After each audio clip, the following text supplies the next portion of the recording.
Year जो कि detailed में रहेगा, ये भी जो सेंस ऑर्गन है और जो कि हियरिंग का जो काम है वो देखता है।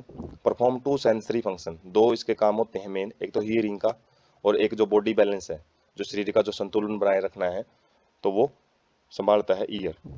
Anatomically divided into three major section, तीन मेजर सेक्शन होते हैं इसके, एक आउटर ईयर होता है, एक मिडल ईयर और एक इनर ईयर। सबसे पहले आउटर ईयर क्या होता है, कंसिस्ट ऑफ पीना, एक्सटर्नल ऑडिटरी मीटस कैनाल। तो पीना जो बाहर की तरफ एक स्ट्रक्चर दिखाई देती है हमको, जो कि कलेक्ट करता है किसको, vibrations in the air which produce sound. तो पीना काम ये होता है, जो बाहर की तरफ जो स्ट्रक्चर दिखाई देती है मैमल्स का करेक्टर होता है। और ऑडिटरी मीटस का मतलब जो एक ऑडिटरी कैनाल होती है, एक ट्यूब जैसी स्ट्रक्चर होती है जो कि ईयर ड्रम तक जाती है। एक्सटर्नल ऑडिटरी मीटस, जो कि एक, मीटस का मतलब है एक canal, extend up to tympanic membrane, जो ईयर ड्रम है वहां तक ये फैली होती है।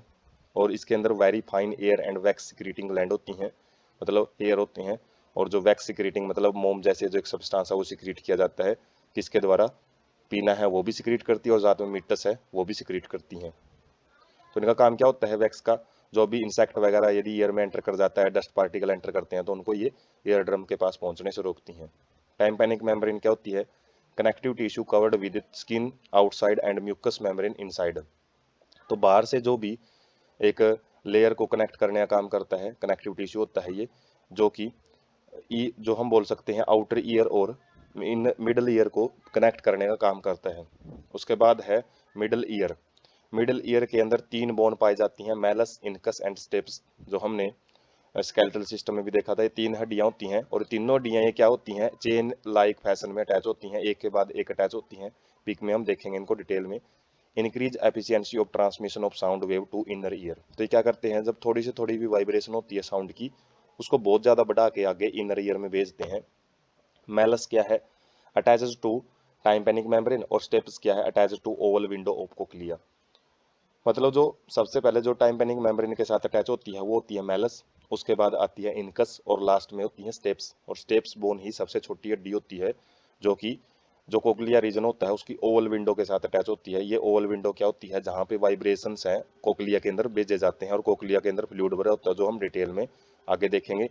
एक एस्टिजियन ट्यूब होती है जो कि कनेक्ट करती है मिडल ईयर कैविटी को फेरेंक्स के साथ, जो फेरेंक्स रीजन होता है उसके साथ कनेक्ट करने का काम किसका होता है, जो हमारी एस्टिजियन ट्यूब है। और इसका काम क्या होता है, इसके अंदर एक फ्लूइड भरा होता है, दोनों साइड यदि वो इक्वल है तो हमारा जो बैलेंस बना रहता है, और दोनों साइड में जो प्रेशर है ईयर ड्रम के उसको मेंटेन करके रखा जाता है। और यदि प्रेशर कम ज़्यादा होता है, उसी की वजह से जो हमको चक्कर वगैरह आते हैं, ऐसा लगता है इस साइड में गिरेंगे इस साइड में, तो एक जो बैलेंस बिगड़ता है वो एस्टिजियन ट्यूब की वजह से ही बिगड़ता है। उसके बाद है जो डिटेल्ड पिक है ईयर की, वो हम देख सकते हैं। सबसे बाहर वाली जो स्ट्रक्चर है उसको पीना बोलते हैं, और पीना के अलग अलग टाइप होते हैं, हेलिक्स जो हेलिक्स से बने होते हैं इसके अंदर, और लोब्यूल जो नीचे एक लटकता हुआ भाग होता है, लोब्यूल। और एक जो जो बार वाला जो एक पोर्शन होता है इसको ट्रैगस बोलते हैं। और उसके बाद यहाँ ये क्या होता है, जो एक पाइप सी होती है, डक्ट होती है, एक्सटर्नल ऑडिटरी कैनल। तो जो पीना और एडोटरी कैनल है ये दोनों फॉर ये जो सबसे बाहर वाला जो आउटर ईयर है उसको बनाते हैं। उसके बाद ये है टाइम्पेनिक मेम्ब्रेन, ईयर ड्रम जिसको बोलते हैं। उसके बाद यहाँ पे ऑडिटरी ओसिकल्स होती हैं जो कि हड्डियाँ प्रेजेंट होती हैं, पहली स्टेप्स होती है, उसके बाद इनकस, उसके बाद इनकस और फिर लास्ट में मेल्स। और मेलस किसके साथ जुड़ती है, कोक्लिया, मतलब एक स्पाइरल शेप्ड स्ट्रक्चर होती है जैसे स्नेल के ऊपर होता है, तो इस प्रकार से स्ट्रक्चर प्रेजेंट होती है। और इसकी ओवल विंडो के साथ में अटैच होती है कौन, जो स्टेपस होती है, वो सबसे छोटी हड्डी होती है। और ये तीनों बोन क्या करती हैं, जो भी सिग्नल आएगा, वाइब्रेशन आएगी, उसको ये ज़्यादा ज़्यादा बढ़ाने का काम करते हैं। ऊपर जो स्ट्रक्चर है ये टेम्पोरल बोन होती हैं, जो स्कल बोन होती हैं, स्कल बोन के बीच में खाली जगह होती है जो कि ऑडिटरी कैनल के लिए छोड़ी गई होती है। और उसके बाद है एस्टिजियन ट्यूब, जो कि एक प्रेशर को मेंटेन करने का काम करती है, और ये फेरेंक्स के साथ जुड़ी होती है। और स्ट्रक्चर हम देख सकते हैं यहाँ पे कोक्लियर रीजन है, और वेस्टिब्यूलो कोक्लियर नर्व नर्व है, जो कि यहाँ पे जो भी सिग्नल बनेंगे उसको ब्रेन के पास लेके जाती हैं। और जो कुछ स्ट्रक्चर्स होती हैं semi circular structure, semi circular canal बोलते हैं इनको, वेस्टिब्यूल, एक वेस्टिब्यूल रीजन होता है जिसके बारे में डिटेल से देखेंगे, और ये वेस्टिब्यूल अपरेटस बनाते हैं। और इस पीक में हम देख सकते हैं जो अलग अलग कलर हैं, जैसे शुरुआत में जो एक जो स्किन कलर है उसको दिखाया गया है। उसके बाद एक पिंक कलर है, पिंक कलर किसको शो कर रहा है, मिड ब्रेन को, जो मिडल ईयर को, और जबकि जो इनर ईयर है उसको ब्लू कलर से रिप्रेजेंट किया गया है। तो इसमें हम बिल्कुल रियलिस्टिक व्यू ले सकते हैं ईयर का, ईयर में क्या क्या स्ट्रक्चर प्रेजेंट होती हैं। उसके बाद है इनर ईयर, जिसको हम लेबिरिंथ भी बोलते हैं, तो उसके बारे में डिटेल व्यू देखेंगे। Fluid field inner ear consist of two parts, bony and membranes labyrinth. तो लैबिरिंथ इनर ईयर होता है, इसके दो भाग होते हैं, तो बोनी पार्ट होता है इसका, एक मेम्ब्रेन्स एक झिल्लीदार पार्ट होता है। बोनी लैबिरिंथ सीरीज ऑफ चैनल, इसके अंदर काफी छोटी छोटी कैविटी जो होती हैं, जो आगे के आगे बहुत सारे चैनल बनाती हैं। और इसके आगे टाइप होते हैं मेम्ब्रेन लैबिरिंथ। मेम्ब्रेन जो लैबिरिंथ है, जैसे बोनी लैबिरिंथ तो इतना ही है, उसके बाद है मेम्ब्रेन लैबिरिंथ। तो ये क्या होता है, lies inside the bony labyrinth, bony labyrinth के अंदर प्रेजेंट होता है, surrounded by a fluid called the perilymph. और किसके द्वारा, एक फ्लूइड के द्वारा कवर होता है, ये फ्लूइड के द्वारा सराउंडेड होता है, जिसको पेरिलिम्फ बोला जाता है। Filled with A fluid endolymph, और इसके अंदर जो फ्लूइड होता है उसको एंडोलिम्फ बोलते हैं। बाहर की तरफ पेरिलिम्फ और अंदर की तरफ जो फ्लूइड है वो endolymph. Cold portion of labyrinth, labyrinth inner year का जो कोल्ड पोर्शन देखा था, जैसे हमने स्नेल टाइप की स्ट्रक्चर बताई थी, जो ये गोंगे होते हैं उनके ऊपर जो एक सेल होती है उस जैसी स्ट्रक्चर, कोक्लिया बोलते हैं उसको। मेम्ब्रेन कंस्टिट्यूटिंग कोक्लिया, जो मेम्ब्रेन कोक्लिया बनाती है उसको हम क्या बोलते हैं, रेजिनियर, और रेजिनियर एंड बेसिलर मेम्ब्रेन बोलते हैं। Dividing surrounding perilymph into upper scala vestibuli and lower scala tympani. तो जो ये मेम्ब्रेन हमने ऊपर डिस्कस की है, तो ये क्या करती है, जो इनर वाला जो मटेरियल होता है उसको दो भागों में डिवाइड कर देती है। जो ऊपर वाला भाग है उसको हम वेस्टिब्यूली बोलते हैं, जो कि ओवल विंडो के साथ आके अटैच होता है, कहाँ पे, बेस ऑफ कोक्लिया, कोक्लिया के बेस वाले रीजन में। और टाइम्पेनी है वो कहाँ किसके साथ कनेक्शन करता है, मिडल ईयर के साथ आके ओपन होता है, जो इनर ईयर का जो रीजन है ना उसी के ये भाग हैं। उसके बाद जो स्कैला मीडिया है, ये क्या होता है, space with in cochlea field with endolymph, endolymph के साथ एक भरा हुआ एक स्पेस होता है जो कि बिटवीन द वेस्टिब्यूली एंड टाइम्पेनी प्रेजेंट होता है, उसको स्कैला मीडिया बोलते हैं। ऑर्गन ऑफ कोर्टी, तो ये क्या होता है, 2 नंबर में पूछ लिया जाता है इसके बारे में। Structure located on basal membrane which contain hair like cells auditory receptors. तो क्या होते हैं ये स्ट्रक्चर, होती हैं कुछ बेसलर मेम्ब्रेन के ऊपर जो हेयर लाइक स्ट्रक्चर होती हैं, हेयर लाइक सेल हैं वो प्रेजेंट होती हैं इनके अंदर, जिसको ऑडिटरी रिसेप्टर बोलते हैं। Hair cells present in rows on internal side of the organ of Corti, organ of Corti होता है जो उसकी अंदर वाली साइड में जो हेयर वो प्रेजेंट होते हैं। Basal end of hair cell, hair cell का जो बिल्कुल बेसल भाग होता है वो किसके कॉन्टेक्ट में होता है, एफरेंट नर्व फाइबर, जो कि सिग्नल को दिमाग के पास लेके जाते हैं। तो हेयर्स है यहाँ पे, जैसे ऊपर हमने rod and cone cell eyes में देखी थी, तो उसी प्रकार के जो सेल हैं यहाँ पे हेयर सेल होती हैं जो कि वाइब्रेशन को डिटेक्ट करती हैं। A large number of processes stereo cilia are projected from the apical part of each hair cell, जो प्रत्येक हेयर सेल है उसके जो टिप वाला रीजन होता है वहाँ पे बिल्कुल बारीक बारीक से सीलिया होते हैं, मतलब इन हेयर के ऊपर भी सीलिया प्रेजेंट होती हैं, सीलिया हेयर से भी छोटी स्ट्रक्चर होती हैं। और टेक्टोरल मेम्ब्रेन क्या होती है, a membrane elastic membrane above the rows of hair cell, जो हेयर सेल है उसके ऊपर एक बिल्कुल इलास्टिक का मतलब लचीली मेम्ब्रेन होती है, उसको टेक्टोरल मेम्ब्रेन बोलते हैं। और ये मेम्ब्रेन बहुत ही ज़्यादा सेंसिटिव होती हैं, थोड़ा सा भी यदि वाइब्रेशन होता है कोक्लिया के अंदर, वो वाइब्रेशन इनमें डिटेक्ट कर लिया जाता है और सिग्नल बना के ब्रेन के पास एफरेंट नर्व फाइबर्स के जरिए भेज दिया जाता है। उसके बाद है जो मिडल ईयर की बात हम कर रहे थे, यहाँ पे हम देख सकते हैं बोनी लैबिरिंथ और मेम्ब्रेस लैबिरिंथ को अलग अलग कलर से रिप्रेजेंट किया गया है। जो कलर थोड़ा सा जो लाइट ब्लू है उसको, जो स्काई ब्लू है उसको हम बोल सकते हैं मेम्ब्रेस लैबिरिंथ, जो बीचों बीच रहता है बिल्कुल। और जो पर्पल कलर है वो बाहर की तरफ वाला पोर्शन होता है, जिसको बोनी लैबिरिंथ बोलते हैं, क्योंकि हार्ड स्ट्रक्चर होती है ये। और यहाँ पे हम अलग अलग स्ट्रक्चर देख सकते हैं, जैसे सेमी सर्कुलर डक्ट होती हैं, एंटीरियर लेटरल एंड पोस्टीरियर ऊपर की तरफ प्रेजेंट होती हैं, जो सेमी सर्कुलर मतलब अर्ध वृत्ताकार स्ट्रक्चर होती हैं। उसके बाद इनकी स्ट्रक्चर होती है यूट्रिकल सैक्यूले, जो हम आगे की स्लाइड में देखेंगे। सिस्टर ने विद एम्पुला, तो एम्पुलरी रीजन क्या होता है, जो थोड़ा जो वाइडर रीजन होता है।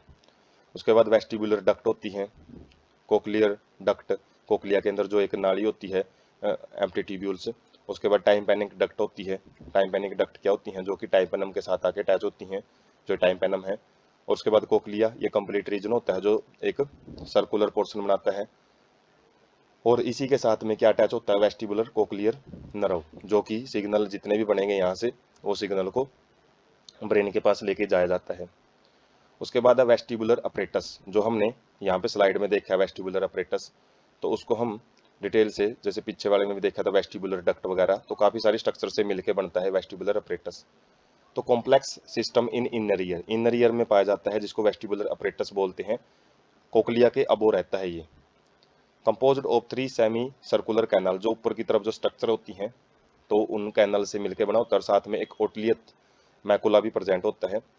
Each semi circular canal lie in different planes at right angle to each other. जो तीनों की तीनों जो ये सर्कुलर कैनल है एक दूसरे के परपेंडिकुलर बनाती हैं। जैसे हम 3 एक्सिस पढ़ते हैं, X axis, Y axis, Z axis, जो कि एक दूसरे के परपेंडिकुलर होते हैं। इसी तरीके से जो ये कैनल हैं वो भी एक दूसरे के परपेंडिकुलर होती हैं। Membranes canals are suspended in the perilymph of the bony scales, bony canals. तो जो ये मेम्ब्रेन्स कैनल हैं, ये सस्पेंडेड का मतलब एक डूबी हुई होती हैं पेरिलिम्फ के अंदर, जो बोनी कैनल के अंदर प्रेजेंट होता है। बोनी कैनल का जो पेरिलिम्फ होता है, जो फ्लूइड होता है, उसके अंदर ये फ्लूइड के अंदर ही सस्पेंडेड होती हैं, वहाँ पे स्थिर होती हैं। क्रिस्टा एंड मैकुला क्या होता है, क्रिस्टा एम्पुलरीज क्या होता है, ये projecting ridge with hair cells on the swollen base of the canal ampulla region. जो एम्पुला रीजन हमने पीछे स्लाइड में देखा था, तो वो थोड़ा सा वाइडर रीजन होता है, और उसके अंदर एक रीज, एक उबार जैसी स्ट्रक्चर होती है, जिसके ऊपर हेयर सेल्स भी प्रेजेंट होती हैं, तो उसको हम क्रिस्टा एम्पुलरिस बोलते हैं। और मैकुला क्या होता है, ये projecting ridge in saccula and utricles. जो हमने जो पिछली स्लाइड में यदि हम देखें, जो यूट्रिकल्स और सैकुला, इनका जो एक उबार जैसी जो स्ट्रक्चर है, जैसे उबार सी जो स्ट्रक्चर है, तो रिज मतलब उबार जैसी स्ट्रक्चर को बोला जाता है, तो उनको क्या बोलते हैं हम, मैकुला बोलते हैं। Specific receptor of vestibular apparatus, जो वेस्टिबुलर अपरेटस में मेन रिसेप्टर का काम यही करता है, जो सिग्नल है उसको रिसीव करता है। और साथ में जो बॉडी बैलेंस है, शरीर के अंदर जो बॉडी बैलेंस को बनाए रखने का काम, और पोस्चर है, मुद्रा को बनाए रखने का काम भी मैकुला रीजन भी संभालता है। उसके बाद है जो रीजन है वेस्टिबुलर अपरेटस, वो डिटेल में यहाँ पे दिखा रखा है। जैसे हमने 3 सेमी सर्कुलर कैनाल देखी हैं, एक दूसरे के परपेंडिकुलर होती हैं, और उसके बाद ये डक्ट के द्वारा ओपन होती हैं, किसके अंदर, यूट्रिकल्स और सैकुला, जो कि उबार जैसी स्ट्रक्चर होती हैं। और कोक्लिया रीजन, ये अलग रीजन आ जाता है, जो ये इस साइड वाला पोर्शन है सारा का सारा, जो कोक्लिया से एक साइड में प्रेजेंट होता है, उसको वेस्टिबुलर अपरेटस बोलते हैं। बाकी कोक्लिया के अंदर एक डक्ट होती है, जो कि बिल्कुल फाइन से फाइन होती चली जाती है। तो इसके भी अलग अलग भाग जो दिखा रखे हैं, scala vestibuli, cochlear duct and scala tympani. जो हमने अलग अलग जो स्ट्रक्चर देखी थी, ऊपर वाले को टाइम्पेनी बोलते हैं, नीचे वाले को वेस्टिबुली बोलते हैं, बीच वाले को स्केल टाइम्पेनी मीडिया बोलते हैं, नहीं स्केला मीडिया बोला जाता है। उसके बाद है मैकेनिज्म ऑफ ईयरिंग, सुनने की जो प्रक्रिया वो कैसी होती है। External ear receive sound waves and directs them to the ear drum. तो जो ईयर ड्रम के पास जो सिग्नल है वो सबसे पहले किसके द्वारा भेजे जाते हैं, पीना जो स्ट्रक्चर होती है वो कलेक्ट करता है साउंड वेव को, और ज़्यादा ज़्यादा साउंड वेव को इकट्ठी करके वो ईयर ड्रम के पास भेजता है। ईयर ड्रम के अंदर वाइब्रेशन होती है, कंपन होती है, और जो कि साउंड वेव का प्रति कंपन शो करता है, और ये कंपन फिर आगे ईयर ओसिकल्स के द्वारा ओवल विंडो तक भेजी जाती है। ओवल विंडो कोक्लिया का रीजन होता है। विंडो मतलब क्या होती है, खिड़की। तो खिड़की मतलब एक ओपनिंग पार्ट होता है जो इनर ईयर का, जो कि मिड ब्रेन में जो मिडल ईयर है उसके अंदर आके ओपन होता है। Vibrations are passed through the oval window on a fluid of cochlea and where they generate waves in the lymph.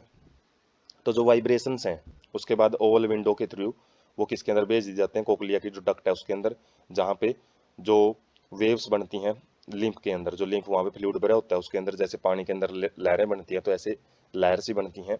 और waves in the lymph induce a ripple in the basilar membrane, तो जिसकी वजह से जो basilar membrane उनके अंदर काफ़ी जो वाइब्रेशंस है, रिपल मतलब एक टाइप का जो जैसे वाटर मूव करता है, तो जो बेसिलर मेम्ब्रेन पे जो एक फ्लूइड मूव करता है, तो उस मूवमेंट को ये कोज करती हैं। These movements of basilar membrane bend hair cells and pressing them against the tectorial membrane. तो इससे क्या होएगा, जो हेयर सेल प्रेजेंट होती हैं कोक्लिया के अंदर, तो वो क्या होंगी, मूव करना शुरू करेंगी, वो बैंड होंगी, और बैंड होते ही जो उनकी टेक्टोरल मेम्ब्रेन्स होती हैं वो क्या होती हैं, प्रेस होती हैं, वो दबाव महसूस करती हैं, जिसकी वजह से नर्व इम्पल्स है वो बनती हैं, और वो नर्व इम्पल्स एफरेंट न्यूरॉन्स में बनना स्टार्ट हो जाती हैं। और ये नर्व इम्पल्स कहाँ पे जाती हैं, फिर एफरेंट फाइबर्स के जरिए auditory nerve to auditory cortex of the brain. जैसे विजुअल कॉर्टेक्स होता है ऐसे ही ऑडिटरी कॉर्टेक्स होता है, फोर ब्रेन के अंदर ही होता है, जो हीरिंग को जितनी भी जो सिग्नल वगैरह आते हैं उनको देखता है, उनके बेस पे जो भी एक्शन है एनालिसिस है वो आगे करता है।